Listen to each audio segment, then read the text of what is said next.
Graças e paz, irmãos, espero que todos vocês estejam bem. O tema da mensagem que quero compartilhar com você é: a lei do amor desfez a lei. Ele necessita de explicação. A lei do amor, ou seja, a lei de Cristo, a lei da graça, a lei da nova aliança, desfez a lei da velha aliança, a lei de Moisés, a lei dada ao povo judeu lá no Velho Testamento, foi desfeita, foi suplantada pela nova aliança, pela lei do amor. Quando a gente faz essa afirmação, logo alguém se levanta com o texto de Mateus 5, 17 e 18 e tenta esfregar em nossa cara. Então eu quero começar lendo esses textos. Diz assim, Mateus 5, 17 e 18. Não pensem que vim abolir a lei e os profetas. Jesus dizendo aqui. Não vim abolir, mas cumprir. Digo-lhes a verdade, enquanto existirem céus e terra, de forma alguma desaparecerá da lei a menor letra ou menor traço, até que tudo se cumpra. Aí o pessoal diz, olha, Jesus não veio abolir a lei, ele veio cumprir. E ele disse que céus e terras passarão, mas a lei vai ficar, a lei vai permanecer, né? Quando ele disse céus e terras passarão, mas a minha palavra, né? Ou a palavra do Senhor aí, a minha palavra permanecerá para sempre, a palavra de Deus permanecerá para sempre. Ele está falando de toda a palavra de Deus, não da lei de Moisés. Aqui sim ele está falando da lei de Moisés. E ele disse com clareza que ele não veio abolir, mas cumprir. E é fato isso. Jesus foi o único homem capaz de cumprir toda a lei. Todos os demais seres humanos que tentaram cumprir toda a lei falharam, porque era o objetivo da lei derrubar o homem, né? Fazer com que o homem se rendesse diante de Deus. Ao ponto que o apóstolo Paulo diz que um dos ministérios da lei, né, um dos serviços, né, a palavra ministério significa serviço, era matar. A lei era o ministério da morte. Ou seja, ela cumpria o seu propósito, porque a lei, e na lei dizia que a alma que pecasse, essa teria que morrer. E a prova de que somos pecadores é que morremos. Mas na lei dizia claramente que essa alma não morreria só fisicamente, seria condenada. É isso que a lei queria dizer. Por isso também o apóstolo Paulo diz que um outro serviço da lei, um outro ministério da lei, é que ela era o ministério da condenação. Deus, por seu caráter perfeito, ele não permitia de que o homem cumprisse apenas parte da lei. Ele deveria obedecer toda a lei, todas as 613 ordenanças que os judeus assim enumeraram. E o Tiago, o irmão do Senhor, escreveu dizendo que se caíssemos em um ponto da lei, toda a lei caía então, e então seríamos condenados pela lei. Ou seja, a função da lei era matar o homem e condenar o homem, ministério da morte e ministério da condenação. Quando veio Cristo, ele era o único homem perfeito, que nunca pecou, que obedeceu toda a lei, que foi nascido de mulher, nascido debaixo da lei e cumpriu toda a lei cabalmente, ao ponto que, assumindo o pecado de todos os seus eleitos, foi morto, como a lei assim determinava. A alma que pecar, ele se fez pecado por nós, foi morto como um maldito na cruz do Calvário, porque a lei também dizia: maldito é todo aquele que está debaixo da lei. Isso o apóstolo Paulo deixa bem claro. Todo aquele que estava debaixo da lei estava debaixo de maldição. Então Jesus se fez maldito por nós, Jesus se fez pecado por nós e morreu, foi condenado pela lei na cruz do Calvário. E lá, cumprindo a lei, ele disse: está consumado. Mas ele não só disse está consumado para que a gente dissesse, olha, ele viveu toda a vida, mas ele está dizendo ali, está consumado. Eu cumpri toda a lei. essa interpretação que eu tenho sobre o está consumado. E quero provar para você nas Escrituras Sagradas. Hebreus, capítulo 8, Hebreus 8, para você que entende que devemos obedecer à lei, talvez você seja aliancista e queira dizer que a lei ainda permanece, ela ainda prevalece. Tem um pessoal por aí que divide a lei em 3 partes, né? Lei moral, lei civil e lei cerimonial, né? A lei por si só não se dividia em 3 partes. A lei, a Torá, é uma coisa única e os judeus deveriam obedecer toda ela. Primeiro, que o livro de Levítico termina dizendo com clareza de que a lei, esses são os mandamentos, a lei que o Senhor deu à casa de Israel. A lei não foi entregue aos gentios, a nós. A lei foi entregue aos judeus, para os judeus, tal que ela regia a nação. Ela não era só um conjunto de regras morais, ela também era um conjunto de regras civis que organizavam a nação, regiam a nação. Então era um conjunto de regras morais, civis e religiosas, cerimoniais também. O autor aos Hebreus, no capítulo 8, no versículo 6, sobre a lei, ele diz assim, note que aqui nós estamos lendo uma carta de um autor que escreveu para os judeus cristãos, que estavam ali no primeiro século da igreja. Aqui essa carta foi escrita antes do ano 70, então o templo estava de pé e eles buscavam praticar a lei e buscavam ainda praticar o judaísmo, mesmo tendo Cristo já ressurreto dentre os mortos, ano 70, por volta antes do ano 70 depois de Cristo. Diz assim, Hebreus 8:6, agora, porém, o ministério que Jesus recebeu é superior ao deles. Olha, note isso. O ministério que Jesus recebeu, o serviço que Jesus recebeu é superior ao deles, se referindo ao ministério dos sacerdotes da lei mosaica. É superior ao deles, assim como também a aliança da qual Jesus é mediador é superior à antiga aliança. A aliança, o novo contrato que Jesus é mediador, é superior ao contrato da velha aliança, sendo baseada em promessas superiores. Versículo 7. Pois se aquela primeira aliança fosse perfeita, não seria necessário procurar lugar para outra. Opa! Se aquela velha aliança, a lei de Moisés, fosse perfeita, não se precisava procurar um lugar para colocar para outra aliança.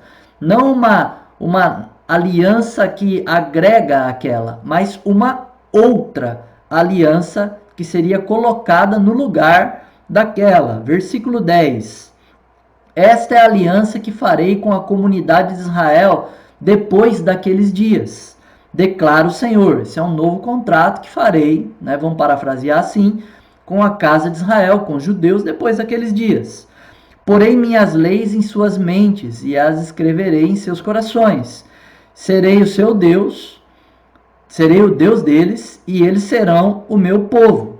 Versículo então 13, de número 13. Chamando nova esta aliança, ele tornou antiquada a primeira. E o que se torna antiquado e envelhecido está a ponto de desaparecer. Por que que ela ainda não havia desaparecido aqui, quase no ano 70, né? O templo de pé, o templo foi destruído no ano 70 depois de Cristo. Por que que ela ainda não havia desaparecido? Mas aqui o autor aos Hebreus está dizendo antiquada. Ou seja, uma coisa antiquada não é algo a ser praticado, não é algo a ser vivido. Então ela se tornou antiquada e envelheceu, antiga, ao ponto que está perto de desaparecer. Quando o templo caiu, quando o general Tito invade Jerusalém e destrói o templo, ela então desaparece. Não dava para cumprir a lei cabalmente sem o templo. O templo caiu por terra, foi destruído ali pelo exército romano, guiado ali pelo general Tito, no ano 70 depois de Cristo. Então, perto, ao ponto, está a ponto, está próximo, está a ponto de desaparecer. E desapareceu com a derrubada do templo. Se eu lesse isso daqui, você ia dizer assim, olha, tudo bem. Por outro lado, a lei está em nosso coração, foi escrita em nosso coração, então a gente tem que em nossos corações guardar a lei ainda vigora. Vamos ver se ela vigora. Efésios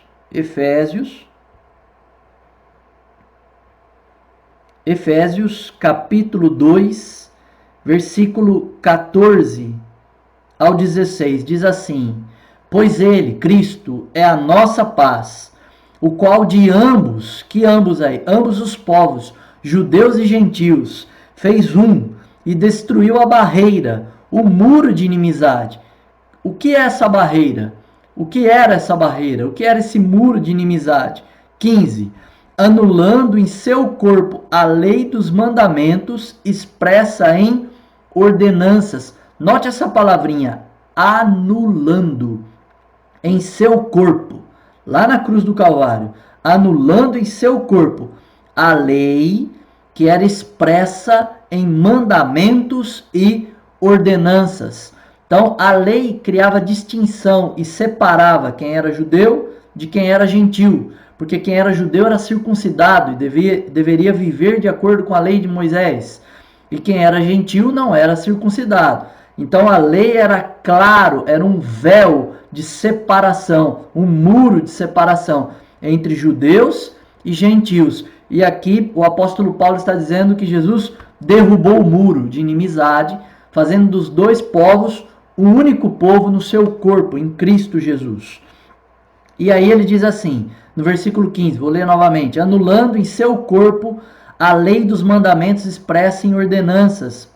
O objetivo dele era criar em si mesmo, dos dois, um novo homem, fazendo a paz, e reconciliar com Deus os dois em um corpo, por meio da cruz, pela qual ele destruiu a inimizade. Então, desfez a lei, e na cruz ele desfez a lei e destruiu a inimizade que nós tínhamos para com Deus e a inimizade que tinha entre gentios e judeus. Ele anulou isso e criou então um único povo, a igreja de Cristo, que está debaixo da lei do amor, que está debaixo da graça. Por isso que como igreja nós não guardamos a lei. Aí alguém diz assim, mas em nada nós guardamos a lei. Por isso que como igreja, nós, da Igreja Reformada Vide, não cobramos ou pedimos os dízimos, porque os dízimos foi um mandamento dado por Deus ao povo de Israel, para sustentar a tribo de Levi, órfãos, viúvas e pobres. Era um instrumento legal, como se fosse o nosso INSS, para sustentar a tribo de Levi, que servia ao Senhor, e também pobres, viúvas e órfãos. Nós entendemos que se a lei foi desfeita e no Novo Testamento não tem nenhum mandamento claro para a igreja praticar e viver a lei e viver o dízimo, nós entendemos que o dízimo não é prática para a igreja.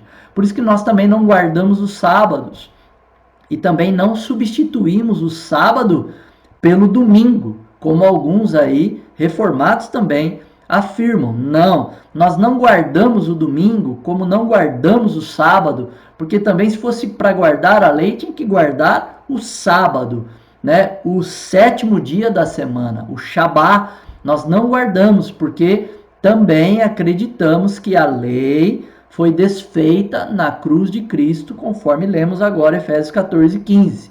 E nós não estamos mais debaixo da lei, como afirmou o apóstolo Paulo, estamos debaixo da graça.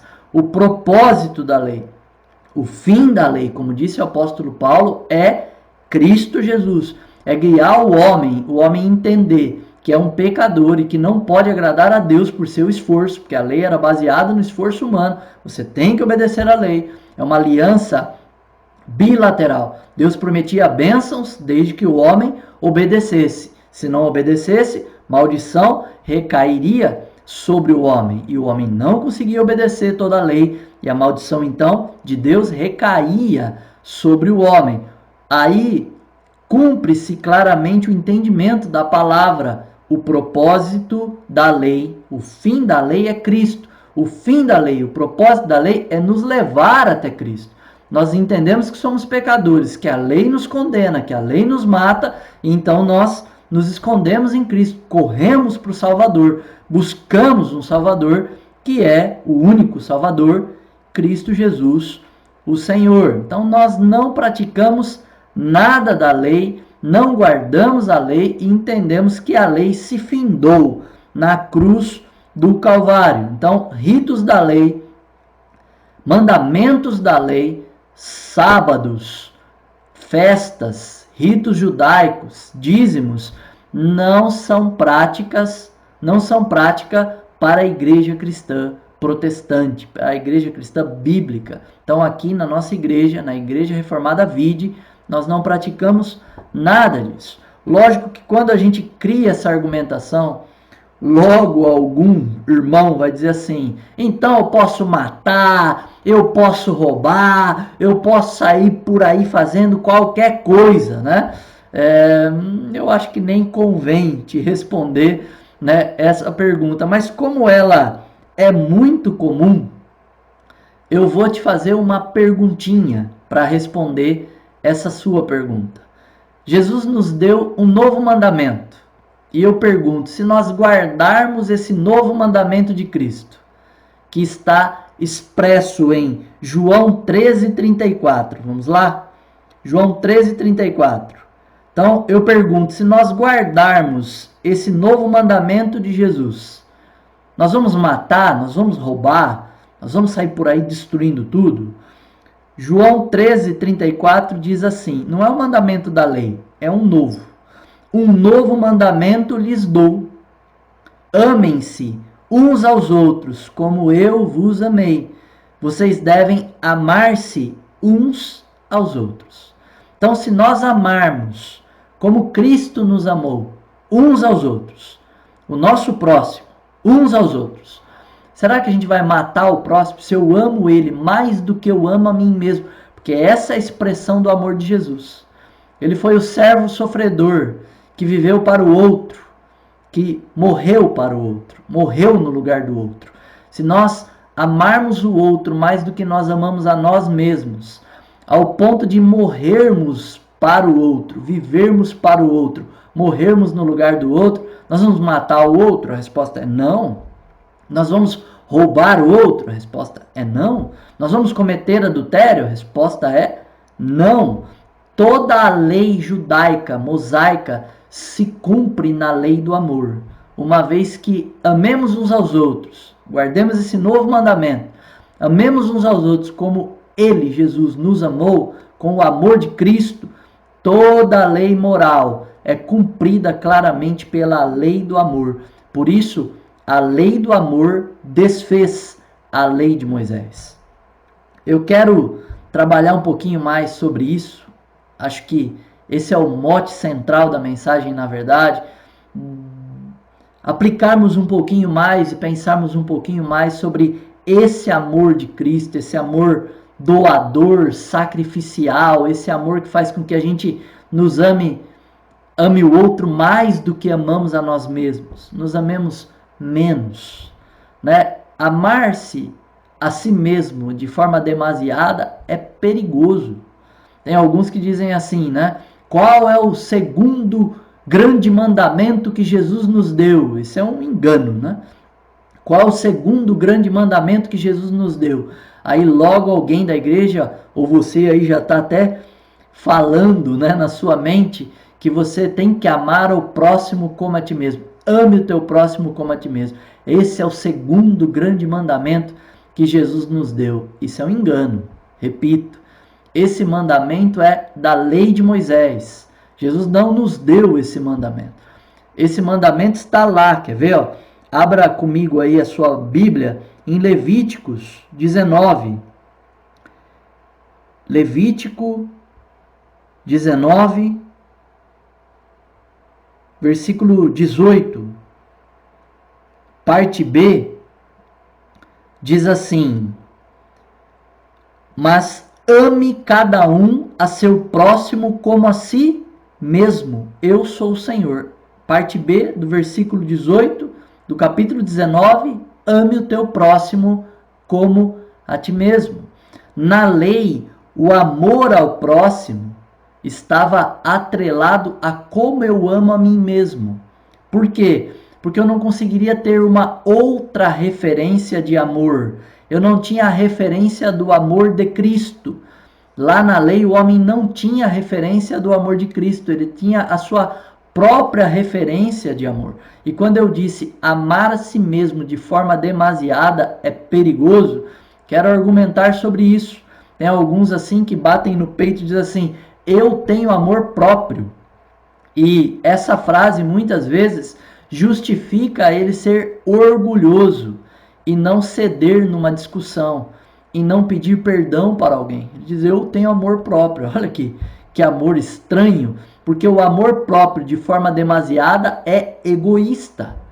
É esse amor próprio de amar a si mesmo de uma forma demasiada que faz com que você, muitas vezes, ou eu muitas vezes, pensemos que as pessoas que estão ao nosso redor devem viver em nossa função, devem viver a nosso serviço. Então, enquanto o nosso casamento não está às mil maravilhas, ou seja, aquela pessoa não me agrada 100%, não me satisfaz 100%, eu perco até o meu bom relacionamento com Deus. Eu perco até o ânimo da minha alma de servir ao Senhor. Fico chateado, fico entristecido. Tome cuidado com isso, porque isso é se amar de forma demasiada, um amor egoísta, porque a lei podia só comunicar ao homem isso. Entenda o que é amor a partir da forma que você se ama. Assim a lei dizia. E a lei do amor, a lei da graça, a lei de Cristo diz, entenda o que é amor a partir da forma que Jesus te amou. Entenda o que é amor a partir da forma que Jesus expressou amor. Então, com relação a isso, a gente tem que entender, nós não estamos debaixo dos mandamentos de amor da lei, ou do mandamento do amor ao próximo da lei. Nós estamos debaixo desse novo mandamento, entregue por Jesus aos seus discípulos. Um novo mandamento vos dou, que vos ameis uns aos outros como eu vos amei. Esse amor parece impossível, né? Como que eu vou amar o outro mais do que eu amo a mim mesmo? Como que eu vou dar a minha vida pelo outro? Como que eu vou amar ao outro ao ponto de negar a mim mesmo, de viver uma vida pelo outro, de serviço pelo outro? Como eu vou viver isso? Como eu posso amar com o amor de Jesus? Como eu posso morrer por um pecador? Como eu posso morrer por alguém que não merece, que não é justo? Como eu posso perdoar aquele, porque essa expressão de amor, aquele que me ofendeu, aquele que matou meu filho, aquele que estuprou a minha filha? Então, são coisas impossíveis, eu ia dizer muito difíceis, mas impossíveis ao homem. Mas a Bíblia nos explica o porquê Jesus nos deu esse mandamento e como a gente pode, de fato, viver esse mandamento. Romanos 5:5, Romanos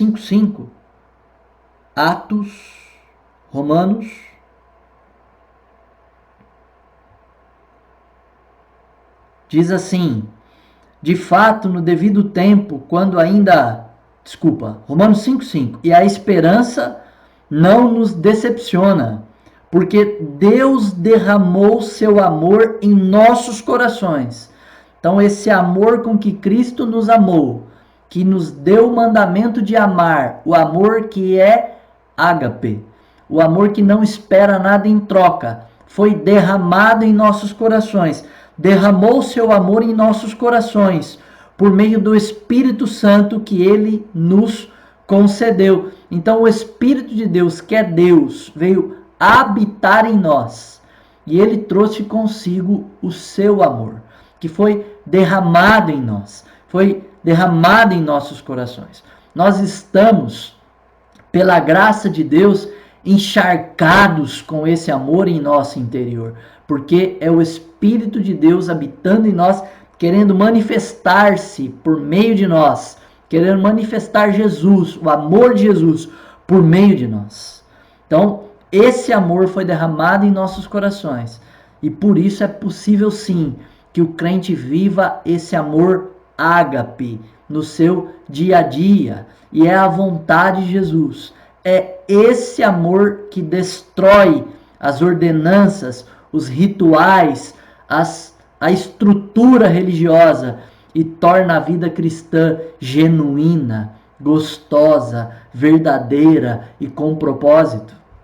Porque o propósito do cristianismo é amar, expressar esse amor, vivendo para o outro, não para si mesmo.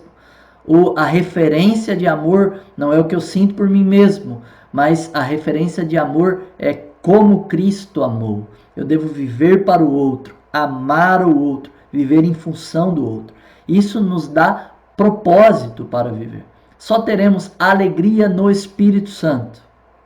Esses dias alguém me perguntou como que eu faço para viver o primeiro amor. É questionável o conceito, a definição do que é o primeiro amor. Alguns dizem que as pessoas perderam a centralidade de Cristo. Cristo deixou de ser cristocêntrico naquele momento. Aquela igreja deixou de ser cristocêntrica naquele momento. Eu acredito nisso, que o verdadeiro amor e o primeiro amor é Cristo, procede dele, é esse ágape, esse amor que nós temos pelo outro, esse amor que nós manifestamos pelo outro. É isso que aviva qualquer alma cristã.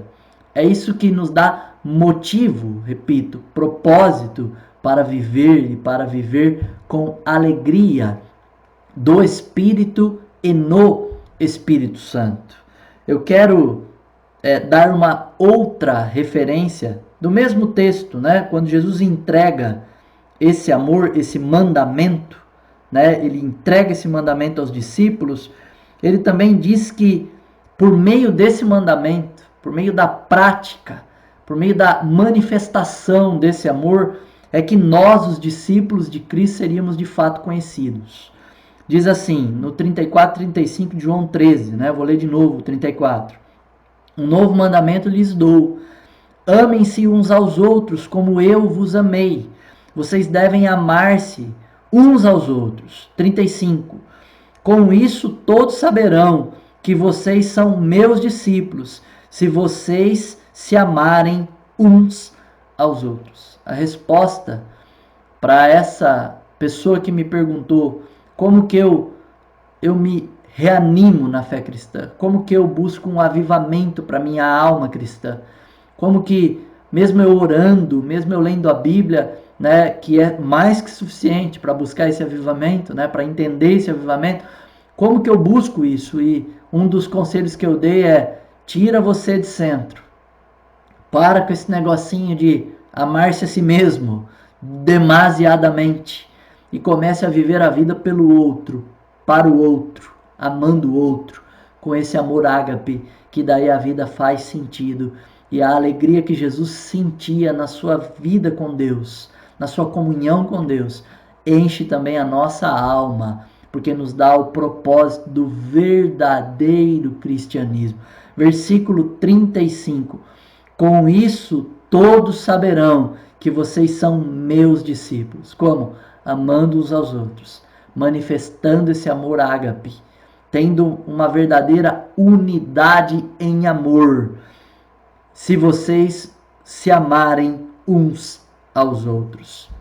Nisto, depende a versão, diz: nisto conhecereis que sois meus discípulos. Às vezes a gente quer ser conhecido como discípulo de Cristo pela nossa teologia, pelo nosso conhecimento bíblico, mas Jesus quer que a gente seja conhecido pelo nosso amor ágape, pelo nosso amor doador, sacrificial, profundo ao ponto de morrer pelo outro. Olha que lindo que João escreve também em sua carta, 1 de João 4, 7 e 8.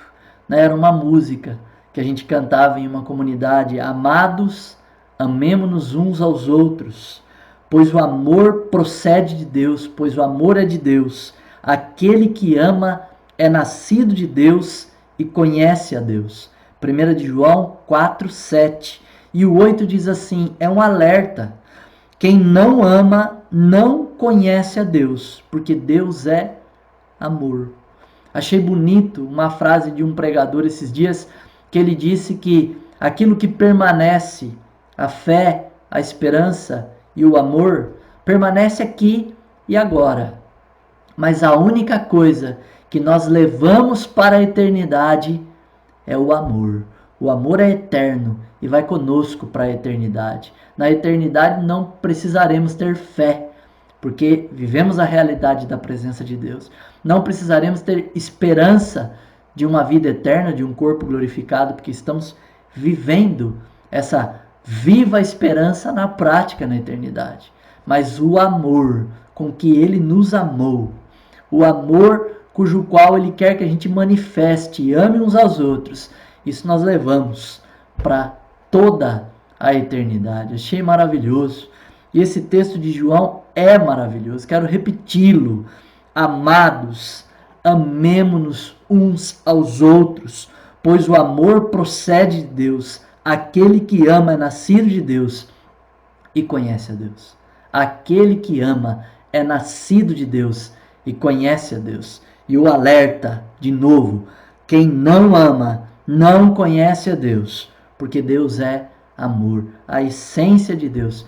Eu acho bonito também uma outra frase, que não é minha, que diz assim: Deus não tem amor, Deus é amor. A essência de Deus é amor. É essa essência de Deus em que Ele está em nós por seu Espírito, que Ele trouxe em nós por seu Espírito, que tem que se manifestar na nossa vida em comunidade como igreja, no nosso dia a dia, no nosso partir do pão, no nosso comer juntos, no nosso viver diário. Por isso que a comunhão, para que o amor seja manifesto, é necessário unidade e comunhão. Unidade porque Jesus disse, orou ao Pai dizendo: eu não oro pelo mundo, mas eu oro pelos meus discípulos, por estes que o Senhor me deu, e oro para que eles sejam um como eu sou com o Senhor. Então, em unidade, nós também revelaremos para o mundo, para que o mundo saiba que nós fomos enviados para Ele por meio de Cristo e que Ele foi enviado para nós. Unidade, comunhão, é o lugar onde nós expressamos o nosso amor genuíno, ágape. E assim também na pregação do Evangelho, no aconselhamento de vidas, no acompanhamento de pessoas. Devemos viver este amor. Este é o convite de seguir a Cristo.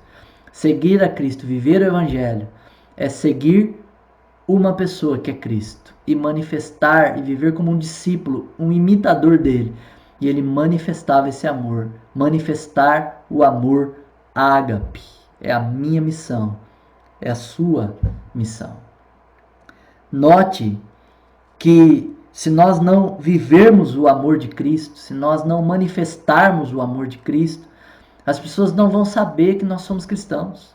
As pessoas não vão nos conhecer como verdadeiros pequenos cristãos na essência do entendimento da palavra. Só amando e nos entregando a esse amor, a esse novo mandamento. Só assim poderemos de fato demonstrar Cristo ao mundo, através do amor que é expresso na unidade, o amor que é expresso na comunhão. Esses dias eu ouvi um irmão também dizer que não havia necessidade da gente se reunir presencialmente, que por internet também estava sendo bom, estava dando certo. Olha, eu entendo que é um momento para isso e ainda questiono isso. Não sei se estamos alinhados aí ou se vivemos uma influência de um período de Laodiceia. Mas, sem dúvida, nada pode ocupar o lugar da comunhão, do abraço genuíno, sincero, amoroso, do beijo, do uta, como eu digo, né? Do abraço, o aperto gostoso, do partilhar os sofrimentos, do chorar uns pelos outros, de se alegrar uns pelos outros, de orar uns pelos outros, de ter relacionamento, comunhão baseada em amor, de praticar a festa do amor, a ceia, a celebração da comunhão, a festa do amor, juntos. Então nada substitui estarmos juntos. Por isso que Jesus disse com clareza: onde tiver 2 ou mais reunidos em meu nome, lá eu estarei. Aquilo que 2 ou mais concordarem em oração, ligarem na terra, será ligado no céu. 2 ou mais, 2 ou mais. Sempre a comunhão sendo necessária para uma vida cristã genuína, verdadeira. E eu gosto de também uma frase de um outro irmão que ele dizia: entenda, é comunhão em amor e não com união, né? Ele fazia um trocadilho, porque muitas vezes não há amor, então não há comunhão, não há cristianismo, há comunhão. Há irmãos falando mal de irmãos, irmãos perseguindo irmãos, irmãos tendo contenda com irmãos, irmãos disputando teologicamente com irmãos. E assim não há comunhão, não há expressão para o mundo de que de fato somos seus discípulos. E nisto conhecereis que sois meus discípulos, se vos amardes uns aos outros. Alguém diz assim: mas esse amor sacrificial é impossível. Não, ele não é impossível, e ele também é um mandamento da parte do Senhor. Aí na primeira carta de João, no capítulo 3, no versículo 16, eu até faço um comparativo, né? João 3,16 diz: porque Deus amou o mundo de tal maneira que deu seu Filho unigênito, para que todo aquele que nele crê não pereça, mas tenha vida eterna. Deus deu Jesus por nós. E 1 de João 3,16 diz o seguinte: nisto conhecemos o que é o amor. Como que a gente tem que fazer? Como que a gente tem que entender o que é o amor? Como que a gente pode conhecer o amor? É isso que João está dizendo. Nisto conhecemos o que é o amor. Jesus Cristo deu a sua vida por nós e devemos dar a nossa vida por nossos irmãos. Ele está dizendo aqui, João, de que assim como Cristo deu a sua vida por nós, nós só conheceremos o amor quando nós entregarmos a nossa vida completamente aos nossos irmãos. Quando nós dermos as nossas vidas ao próximo. Quando nós pararmos de discutir como discutiam-se na lei, quem é o nosso próximo, para poder ter inimizade com os samaritanos, para poder ter dificuldade, acabaram intitulando quem era o próximo e quem não era, ou seja, quem eles deveriam amar e quem não deveriam amar. Mas no novo mandamento, debaixo da graça estamos. E esse novo mandamento diz assim: ame o outro mais do que você ama a si mesmo. Dê a sua vida, ainda que tenha que morrer, por amor ao outro. Só com essa entrega profunda de viver uma vida de servo sofredor, como a Bíblia diz sobre Jesus, como o profeta Isaías disse sobre Jesus, sofrendo pelo outro, vivendo pelo outro e não vivendo por si mesmo. Quando a gente morrer para nós mesmos, quando o nosso viver for Cristo de fato, quando o mortificar da nosso eu e da nossa carne for completo, ou for grandioso em nós pelo menos, com a maturidade, com o crescimento espiritual, nós vamos então entender que vivendo para o outro é onde nós encontramos satisfação. Que vivendo para o outro é onde nós encontramos contentamento em nossa alma. Que vivendo para o outro, Cristo é o centro de nossa vida. Então vivemos no primeiro amor, que é Cristo Jesus. Amados, amemo-nos uns aos outros, pois o amor é de Deus, e aquele que ama é nascido de Deus, porque aquele que não ama não conhece a Deus, porque Deus é amor. Então, queridos, vamos nos entregar a esse amor, vamos amar, vamos viver o cristianismo, vamos servir ao outro em amor, vamos amar. Vamos parar com essas discussões teológicas.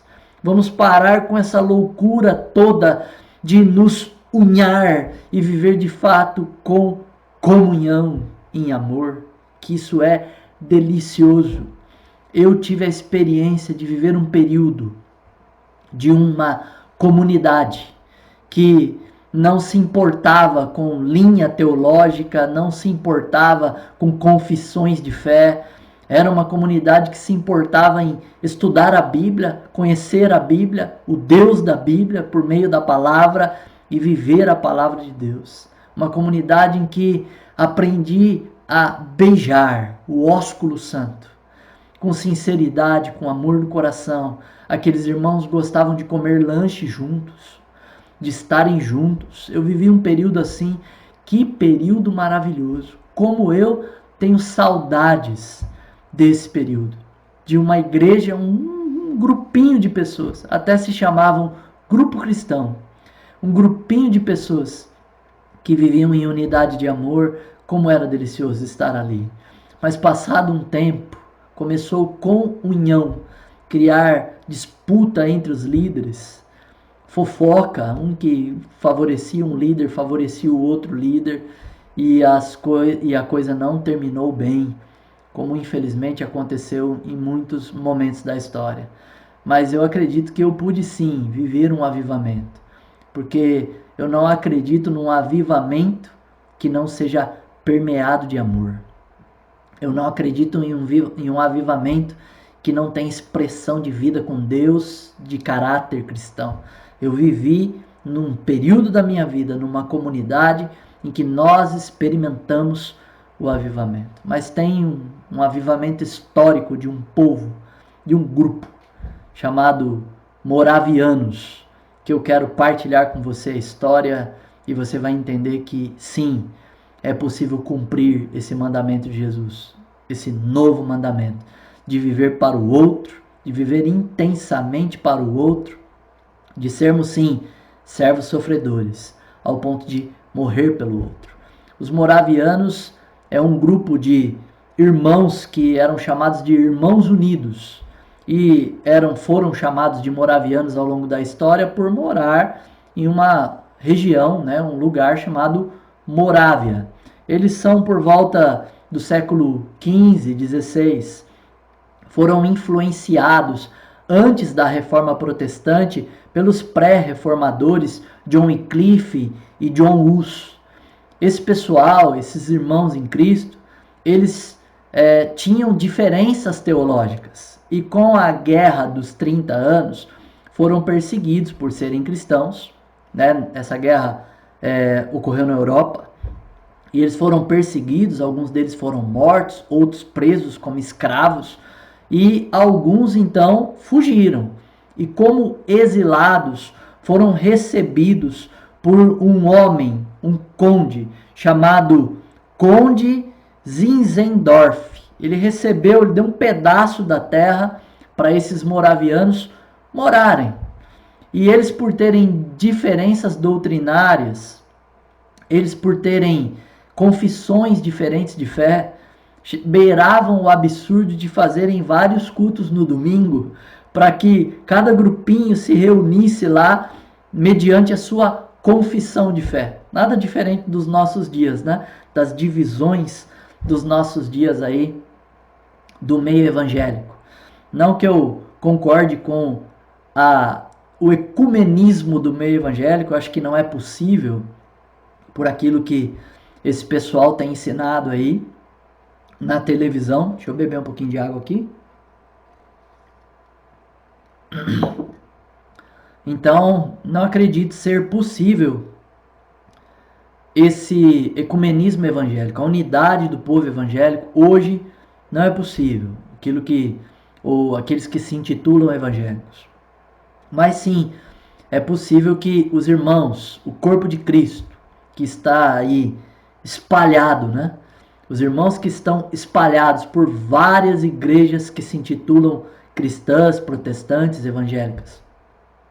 É possível sim que estes tenham unidade, é possível sim que uma igreja cristã genuína, bíblica, como a nossa, tenha unidade. Mas esse pessoal, morando ali naquela terra doada para eles pelo conde Zinzendorf, eles tinham problemas sérios doutrinários, se reuniam em diferentes horários no domingo, e também conta a história que era comum encontrar alguém gritando na frente da casa de um outro, enquanto estava tendo culto, dizendo que não concordava com aquilo, que aquilo estava errado. Então imagine a guerra teológica que era essa comunidade. Imagine a guerra teológica.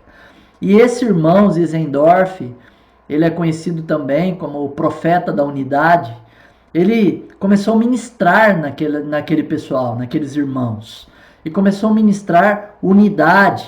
Começou a ensinar e pregou uma série de sermãos. E eles também começaram a compartilhar entre si uma série de sermãos sobre o amor genuíno, o amor cristão, o amor ágape. Também começaram a compreender Jesus como servo sofredor, porque o falso evangelho ensina que nós estamos no centro, mas o verdadeiro evangelho ensina que dele, por ele, para ele são todas as coisas, inclusive o meu viver e a minha vida. Entenderam Jesus com mais clareza, como o servo sofredor lá de Isaías. E começaram então a praticar a unidade e sentir um amor genuíno uns pelos outros e viver esse amor. As ceias, né, os cultos de ceias, as reuniões de ceias começaram a se tornar maravilhosas e eles estabeleceram uma aliança de orarem 24 horas todos os dias. E essa aliança de oração durou mais de 100 anos. Note isso. Essa aliança de oração durou mais de 100 anos. E eles foram então avivados pelo Senhor por volta de 1700 e um pouquinho. Esse amor que eles tinham, que eles sentiam uns pelos outros, começou então a motivá-los a viver um cristianismo muito diferente daquelas facções.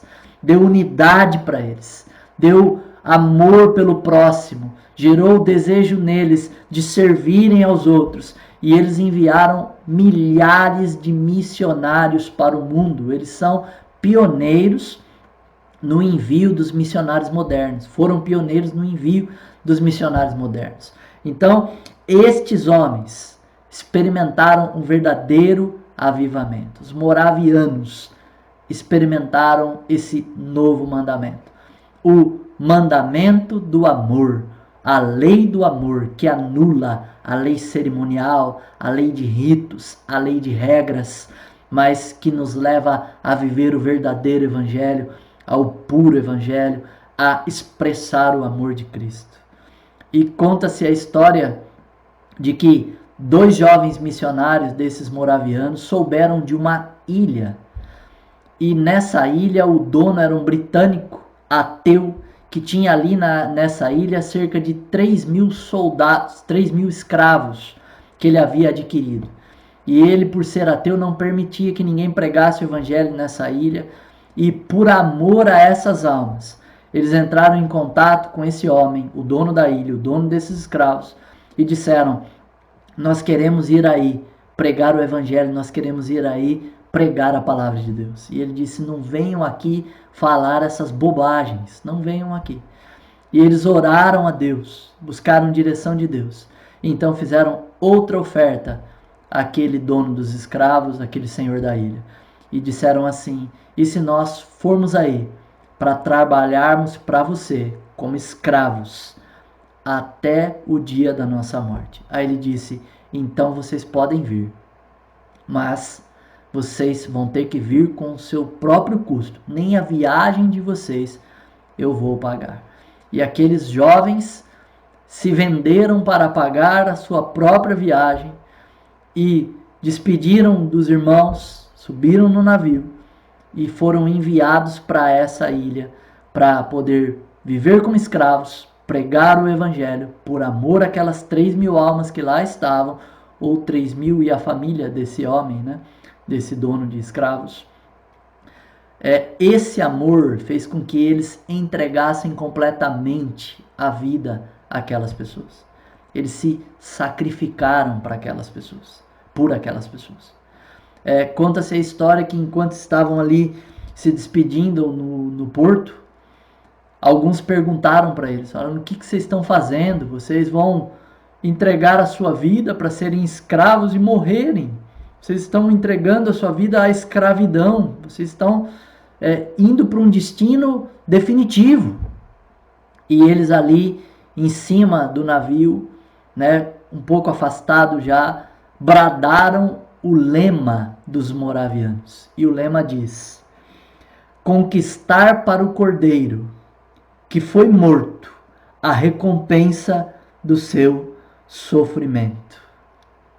Se entregaram como escravos para cumprir o lema dos moravianos. Se entregaram por amor para cumprir o lema da palavra de Deus. O lema deles: conquistar para o cordeiro que foi morto a recompensa do seu sofrimento. A Bíblia diz que quando Deus moeu Jesus na cruz, ele se agradou em moê-lo, porque ele viu o resultado da morte de Jesus na cruz, ele viu a sua posteridade, ele viu o efeito da cruz, da pregação da cruz na vida de muitas pessoas. Que a gente possa ser instrumentos de Deus para que, pelo amor, nós possamos nos entregar ao próximo, nos entregar uns aos outros como comunidade, para que esse amor ágape flua entre nós e por meio de nós, de uma forma que a gente possa de fato conquistar para o Cordeiro que foi morto a recompensa do seu sofrimento. Conquistar para o Cordeiro que foi morto, que hoje vive, a recompensa do seu sofrimento. Amemo-nos uns aos outros. Um novo mandamento vos dou, não um mandamento da lei, um novo, que vos ameis uns aos outros, como eu vos amei.